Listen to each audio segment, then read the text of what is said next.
함께 나눈 오늘 말씀 출애굽기 19장 5절로부터 6절 함께 읽겠습니다. 시작. 세계가 다 내게 속하였나니 너희가 내 말을 잘 듣고 내 언약을 지키면 너희는 모든 민족 중에서 내 소유가 되겠고 너희가 내게 대하여 제사장 나라가 되며 거룩한 백성이 되리라. 너는 이 말을 이스라엘 자손에게 전할지니라. 아멘. 금주의 말씀해 보게 되면은 베드로전서 2장 9절도 발췌를 했습니다. 주보에 있는 베드로전서 2장 9절. 그것도 한번 같이 읽어보시죠. 시작. 오직 너희는 택하신 족속이요 왕같은 제사장들이요 거룩한 나라요 그의 소유된 백성이니 이는 너희를 어두운 데서 불러내어 그의 기이한 빛에 들어가게 하신 자의 아름다운 덕을 선전하게 하려 하심이라. 이 말씀과 앞서 읽은 우리 본문 출애굽기 19장 5절 6절은 같은 내용이죠. 같은 내용인데 약간의 차이를 두고 기록이 되어 있습니다. 출애굽께서는 이런 그 내용의 약속들을 미래형으로 표현하고 있지만 조금 아까 베드로전서 2장 9절에서는 완료형으로 기록되어 있습니다. 그 사이에 있는 것이 바로 우리가 너무나도 잘 아는 예수 그리스도의 십자가 사건과 부활 사건이 그 중간에 있어서 그 예수 그리스도의 십자가 부활 사건을 필두로 해서 전후가 나누어져 있습니다. 내용 같습니다. 그 내용은 다 같이 무슨 얘기를 담고 있냐면은 우리는 죄 노예인 것을 지적하고 있습니다. 죄가 우리의 주인이 된 것이죠. 근데 그것이 누가 선택을 했냐면 우리가 선택을 한 것으로 성경 기록하고 있죠. 우리가 죄를 선택한 것이에요. 그래서 죄의 노예가 되어 있습니다. 마치 세상 속에서 생각하듯이 우리가 의나 선을 선택하든지 아니면 악을 선택하든지 그런 기로에 선 삶, 그런 삶이라고 얘기하고 있지 않습니다. 세상은 그렇게 생각해요. 그래서 우리가 무엇을 선택할 것이냐, 악을 선택하면 악인이 되는 것이요 선을 선택하면 선인이 되는 것으로 그렇게 세상은 인간을 판별합니다. 그런데 성경은 그렇지 않아요. 우리가 의나 선을 선택할 여지가 없이 이미 우리는 죄밖에 선택할 수가 없는 존재다. 이것이 성경이 바라보고 있는 우리 인간의 실체입니다. 그래서 오늘 출애굽기에 있듯이 애굽 밑에 있던 백성들이 하나님의 간섭 없이는 탈출할 수 없었어요. 하나님께서 특별한 간섭을 하셨기 때문에 사실 애굽에서부터 나왔다시피 우리 신약을 살고 있는 우리 역시 마찬가지예요. 우리 역시 스스로 죄의 사슬로부터 종된 신분으로부터 탈출하지 못합니다. 세상은 이거를 갖다 탈출할 수 있다고 보는 것이죠. 근데 성경은 하나님은 탈출할 수 없다라고 우리에게 얘기하고 있습니다. 그래서 출애굽 사건은 뜻밖에도 하나님께서 이스라엘을 구원해내는 싸움으로 묘사되고 있다는 사실입니다. 출애굽하게 되면은 출애굽에 있는 이스라엘 백성들을 하나님이 특별히 모세를 통해서 끄집어낸다. 이걸로 끝나는 것이 사실 성경이 얘기하는 출애굽이 아닙니다. 끄집어낸 것으로 끝이 아니라 끄집어낸 것으로 시작이 되고 있는 것이 성경이 얘기하는 출애굽입니다. 하나님을 경배하는 것을 악한 세력이 그 죄가 어떻게 파괴하고 진멸하고 있었으며 그것을 어떻게 하나님께서는 그 악의 세력에서부터 하나님을 경배하고자 하는 백성들을 끌어내서 승리를 우리로부터 어떻게 우리를 통해서 승리를 하셨는가, 이것을 설명하는 것이 출애굽기죠. 그래서 출애굽기 3장 12절에 보게 되니까 너희가 이 산에서 나를 경배하리라 하셨습니다. 이것이 출애굽의 궁극적인 목표입니다. 하나님 앞에 하나님의 앞에 서서 경배하는 것이 출애굽의 궁극적인 목적이라는 얘기예요. 출애굽이 애굽에 있는 애굽 백성들의 압제로부터 이스라엘 백성들을 끄집어내는 게 목적이 아니라는 얘기예요. 그것이 결과가 아니다는 얘기예요. 출애굽의 궁극적인 목표는 이 산에서 나를 경배하리라 한 그것이 목적입니다. 애굽이 반대하고 처음에는 안 놔주죠. 그래서 나중에 놔줍니다. 그때의 기록이 18절 이하에 쭉 있습니다. 그래서 출애굽기 18절 3장 18절부터 22절을 함께 또 같이 보겠습니다. 18절 제가 보겠습니다. 19절 여러분이 보면서 한 절씩 나눕니다.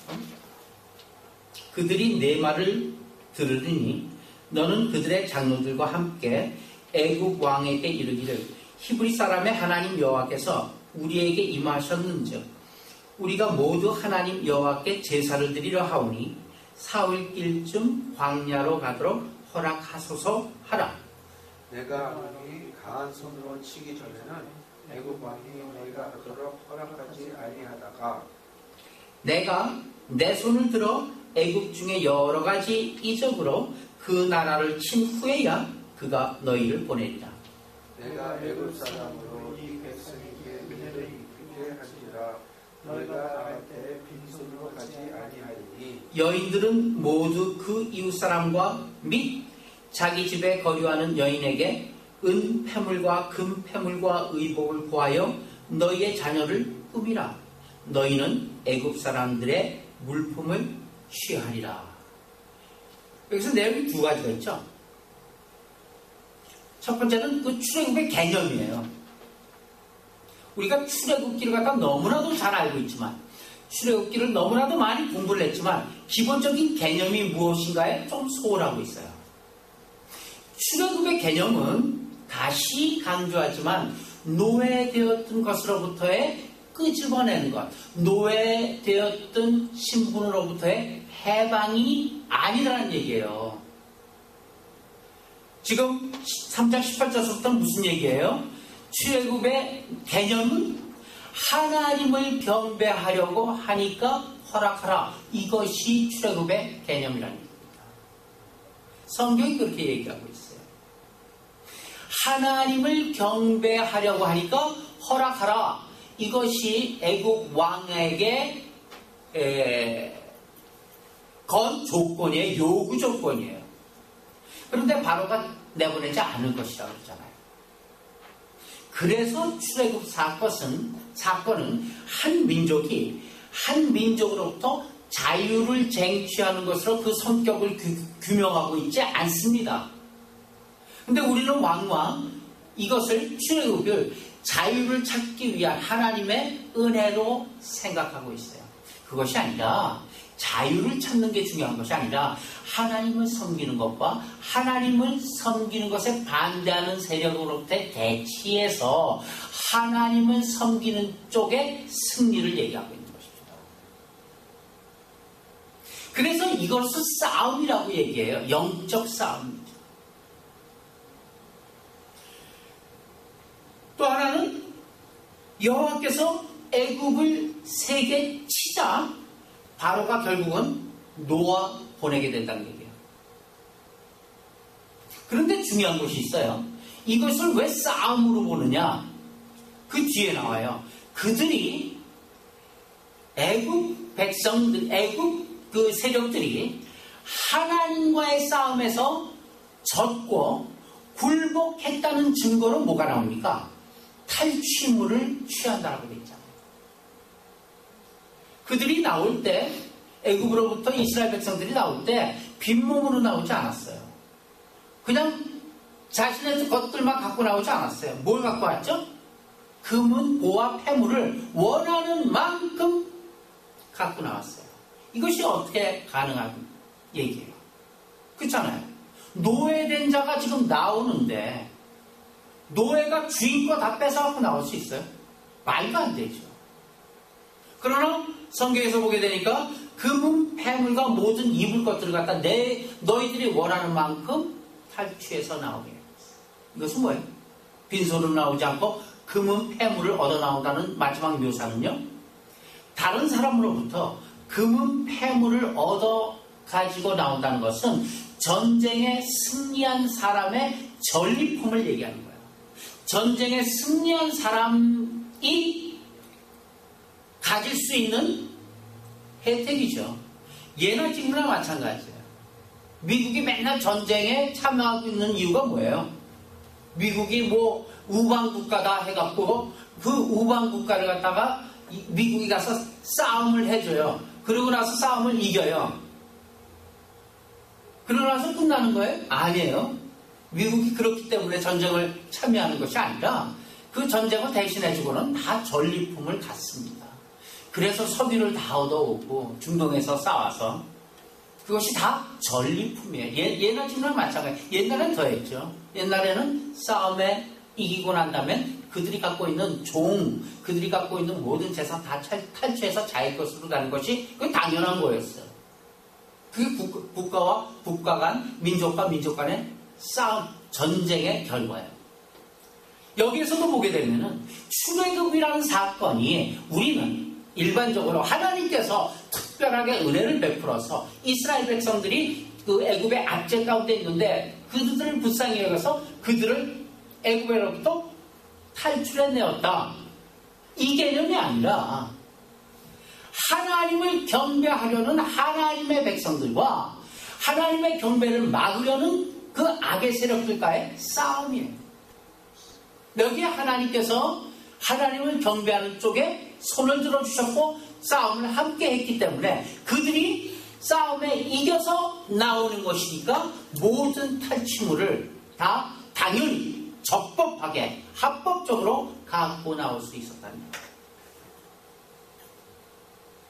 이것을 그래서 영적 싸움에서 하나님께서 우리를 붙잡고 있는 그 악한 세력을 깨뜨려 우리를 꺼낸 사건으로 출애굽 사건을 성경은 이야기하고 있는 것입니다. 우리는 신앙생활을 하면서 끊임없이 이런 생각을 해요. 우리의 신앙에 대해서 내가 주를 잘 섬기지 못하고 신앙생활을 제대로 하지 못해서 이게 좀 말이 되나? 이런 데서 떨치고 일어나야지, 승리해야지 이렇게 생각을 합니다. 많이 디프레스돼 있고 나는 어떠한 이 절망 가운데 이 슬럼프 가운데 빠져 있는 그 신앙인들이 그렇게 생각해요. 내가 참 하나님 앞에 이 잘 섬기지 못하는 여기서 떨치고 일어나서 승리해야지. 많이 그러잖아요. 승리합시다. 승리란 무엇인가? 우리가 영적 싸움에서 승리합시다. 이렇게 얘기해요. 좌절한 자리에서 떨쳐 일어나고 넘어진 자리에서 벌떡 일어나서 신앙으로 승리해야지. 이것을 신앙이라고 생각해요. 많이 그러지 않습니까? 그런데요, 그 신앙의 전쟁이란 하나님이 죄악을 깨뜨리고 우리를 그곳에서부터 꺼내는 것이 전쟁입니다. 그것이 성경적으로 다시 얘기하면 부활입니다. 이 전쟁을 하나님께서 예수 그리스도를 보내시어 하게 하신 것입니다. 우리가 한 것이 없어요. 그리고 우리가 여전히 하지 않습니다. 부활이란 예수 그리스도께서 우리 스스로 이룰 수 없는 승리를 이루신 것입니다. 히브리서 한번 가봅시다. 그 밑에 히브리서 있죠. 히브리서 2장 14절로부터 15절. 시작. 자녀들은 혈과 육에 속하였으며 그도 또한 같은 모양으로 혈과 육을 함께 지니심은 죽음을 통하여 죽음의 세력을 잡은 자 곧 마귀를 멸하시며 또 죽기를 무서워함으로 한평생 매어 종노릇하는 모든 자들을 놓아주려 하시니. 예수 그리스도와 십자가 사건과 부활 사건이 갖고 있는 가장 중요한 내용이 지금 히브리서 2장 14, 19절. 그래서 우리는 그리스도의 부활로 말미암아 그의 죽으심과 합하여서 우리가 죄에 대해서는 죽고 그의 부활하심과 합하여서 우리의 하나님과 그 하나님의 의에 대해서는 사는 자가 된 것입니다. 그것이 우리의 존재라는 얘기입니다. 그것이 우리의 신분이라는 얘기입니다. 그런데 대부분의 사람들은 신앙생활이라는 것이 자기가 죄와 싸워서 이겨 넘어오는 것, 이것이 신앙생활이라고 생각하기 때문에 신자들은 오늘날도 이 싸움에서 진 자신의 모습을 보고 놀라고 실망하고 어떨 땐 절망하고 이것이 신앙인가 주변을 보면서 여전히 방황하게 되는 것입니다. 신앙생활이란 자기가 죄에 싸워갖고 이긴 것이 아니라 이스라엘 백성들의 옛 모습이 그렇죠. 예를 들어갖고 우리들이 그런 생각을 하고 있고 그런 신앙생활을 하고 있다면 이스라엘 백성의 경우를 대비해 볼 때 이런 경우입니다. 이스라엘 백성들이 하나님께서 내리신 재앙으로 애굽 사람들로부터 해방되었어요. 그렇죠? 그리고 쫓기듯 도망해 나갑니다. 홍해가 있어요. 홍해 앞에 섰어요.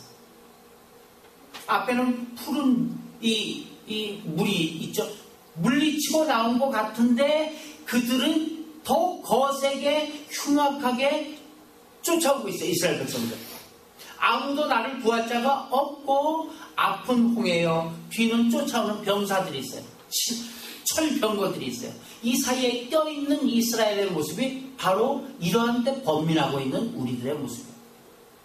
이스라엘 백성들이 말한 것처럼 뭐라 그러냐면 이럴 바에는 우리가 왜 이 애굽에서부터 나오게 됐냐. 이럴 바에는 싸우지 말고 그곳에 가만 앉아있으면은 그곳 부엌에 있으면은 주인 상에 올라가는 가마솥에 고기라도 슬금슬금 먹으면서 그냥 편히 살 수 있을 텐데 중간이나 갈 것 같은데 괜히 나왔다가 오도 가도 못해. 아픈 홍해야 뒤는 애굽 병사들이 쫓아오고 있어.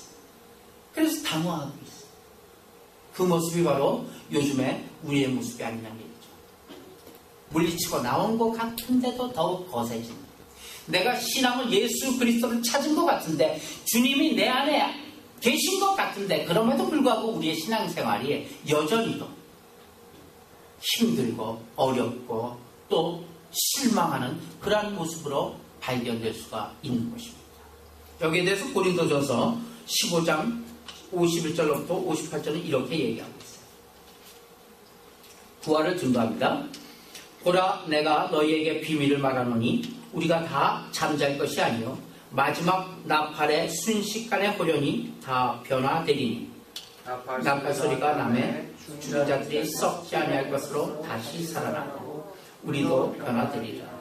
이 썩을 것이 반드시 썩지 아니할 것을 입겠고 이 죽을 것이 죽지 아니함을 입으리로다. 이 썩을 것이 썩지 아니함을 입고 이 죽을 것이 죽지 아니함을 입을 때에는 사망을 삼키고 이기리라 라고 기록된 말씀이 이르리라. 사망아 너의 승리가 어디 있느냐? 사망아 내 쏘는 것이 어디 있느냐? 사망이 쏘는 것은 죄요 죄의 권능은 율법이라.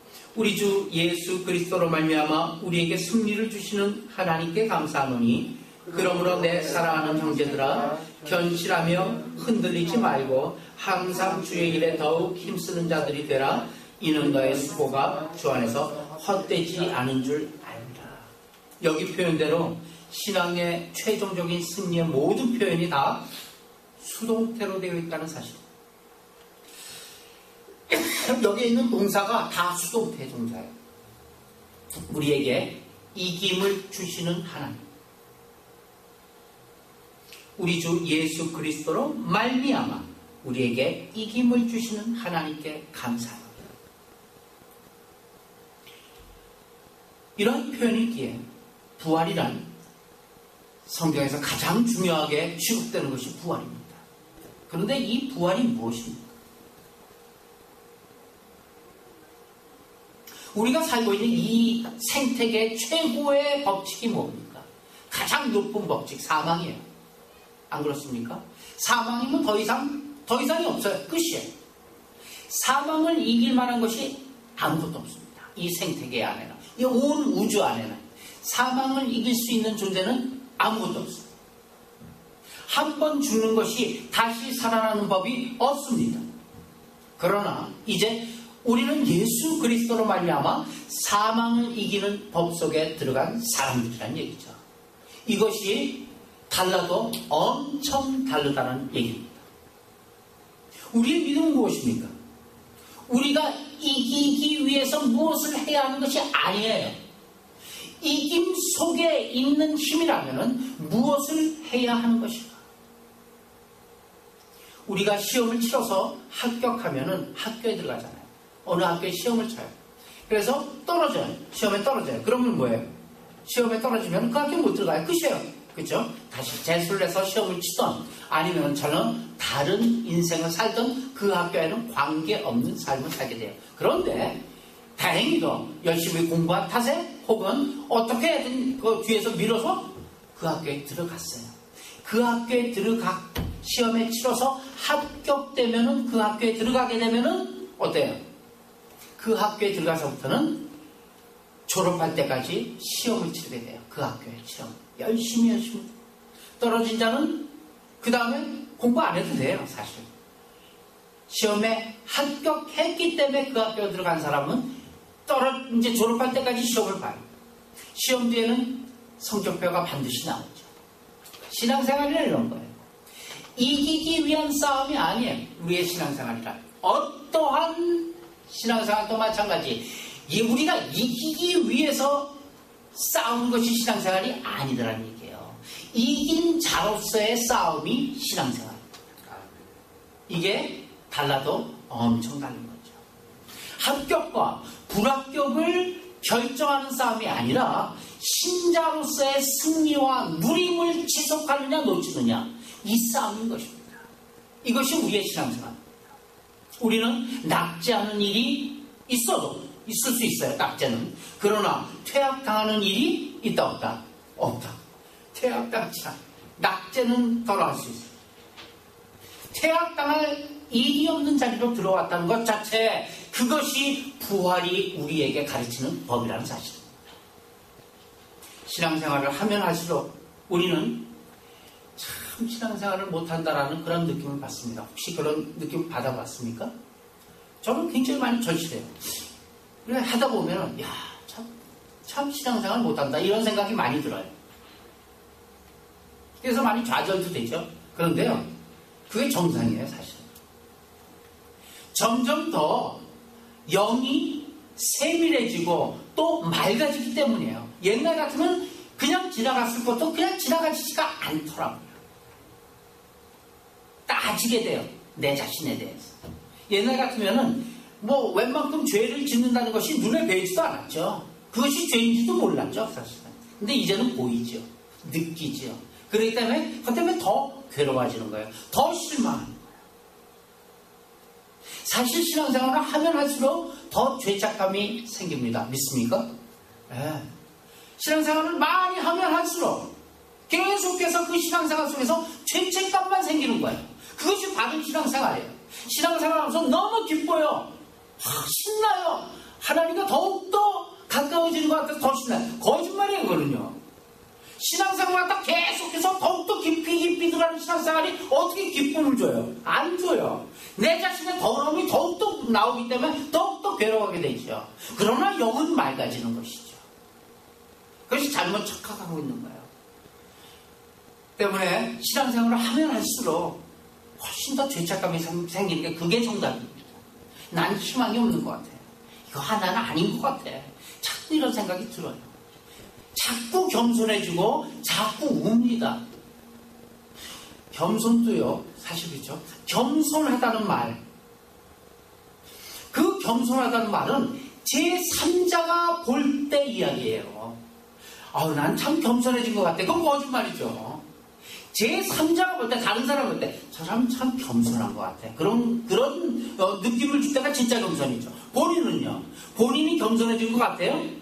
본인이 겸손하다고 느끼는 사람이 있어요? 진짜 겸손해졌는데? 아니에요. 실제 본인은요, 겸손한 것이 아니라 좌절하고 절망하고 있는 거예요. 그게 맞아요. 내 스스로는 좌절하고 절망하고 있는데, 이런 놈이 뭐 이래. 내 자신을 보고, 그게 밖에서 볼 때는 겸손해 보여요. 옆 사람 보기에. 자기와 비교해서 너무너무 깨끗하고 겸손했다고 생각하는데, 신자는요, 옆 사람과 비교한다.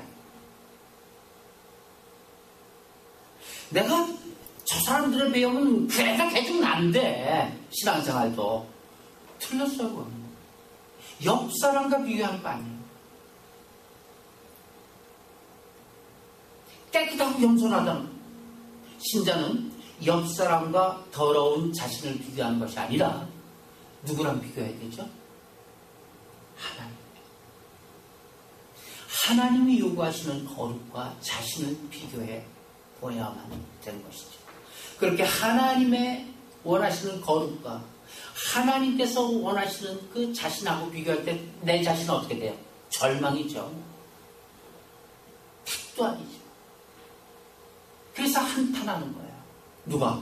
사도 바울이 그거예요. 사도 바울이 죄를 계속 연거푸 져갖고 한탄합니까? 오라, 오라. 공허한 자로다. 이 자리에서 누가 나를 끄집어냈고, 이거 사도 바울이 계속 해갖고 맨 처음에는 누구보다도 못하다고요? 맨 처음에는 내가 굉장한 사람이라고 하는데 나중에는 뭐라 그래? 죄인 중에 괴수라. 왜? 신앙이 점점 깊어질수록 그렇게 느낄 수밖에 없는 거예요. 그런데 중요한 것은요, 그러나 성경은 그것이 절망으로 끝나지 않는다라고 얘기하고 있는 것이 그것이 복음입니다. 왜냐하면 우리가 절망하는 것이나 우리가 장담하는 것으로 우리의 운명이 지어지지 않는다는 사실입니다. 할렐루야. 우리가 절망한다 그래갖고 그게 깊은 숲속으로 그 늪으로 빠지는 것도 아니고 우리가 장담한다고 해서 그만큼 높아지는 것도 아니다라는 사실이에요. 하나님께서 우리를 자기 백성으로 삼으셨어요. 거룩한 나라로 삼았기 때문에 훈련시키는 과정에서 그렇게 존재하는 것 뿐입니다.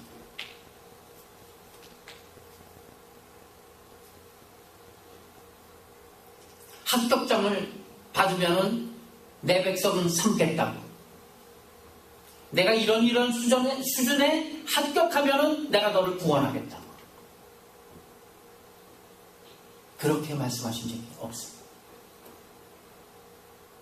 하나님은 우리를 택하셨을 뿐만 아니라 취소하지도 포기하지도 않으시는 하나님이십니다.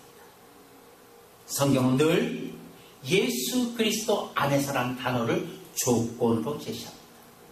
내가 과연 예수 그리스도 안에서 이 생각을 하고 있고 예수 그리스도 안에서 이 일을 하고 있느냐? 그렇다면 너는 내 일을 하고 있는 것이다. 우리의 생명이 사망을 이겨내는 법칙 속에 초대받아 들어온 자들이에요. 예수 그리스도께서 사망 권세를 깨뜨리고 우리를 거기서부터 이미 끄집어내셨습니다. 그래서 사실 성경 전체를 통해서 가장 중요한 선언은 우리에게 로마서 8장 1절로부터 2절로 결론되어집니다. 로마서 8장 1절로부터 2절 한번 찾아봅시다.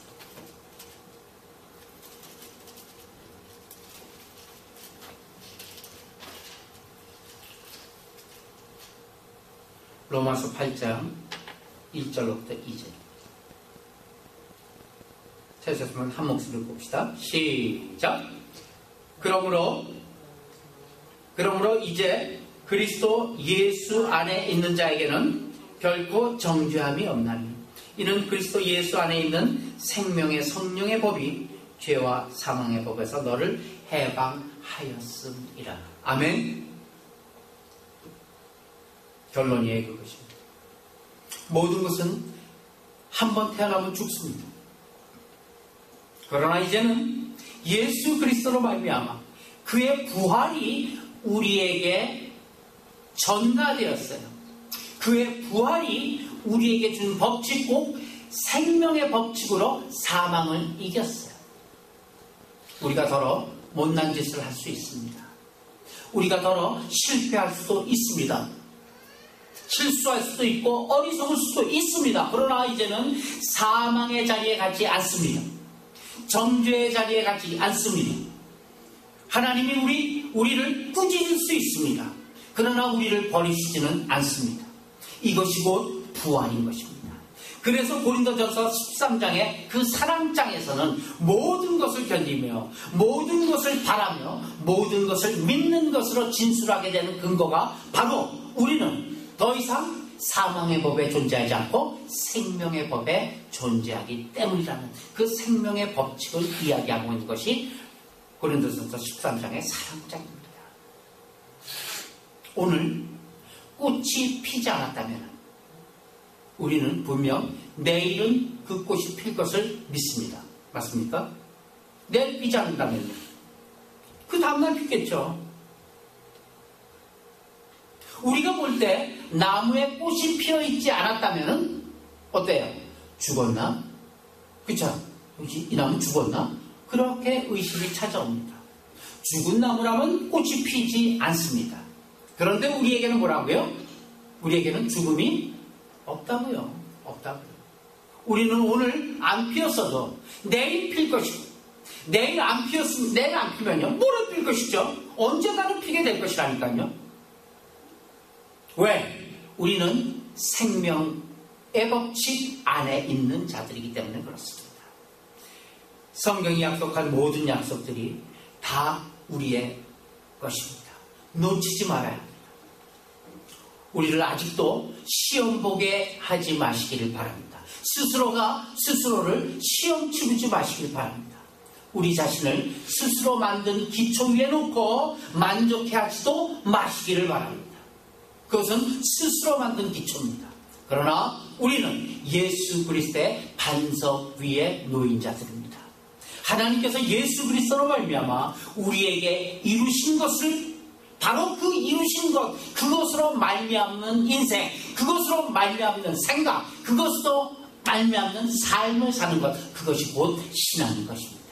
믿음 위에 굳게 서서 담대하게 그 신앙생활을 하며 승리하는 우리 모두가 되시길 예수님의 이름으로 축원합니다. 아멘. 기도합시다.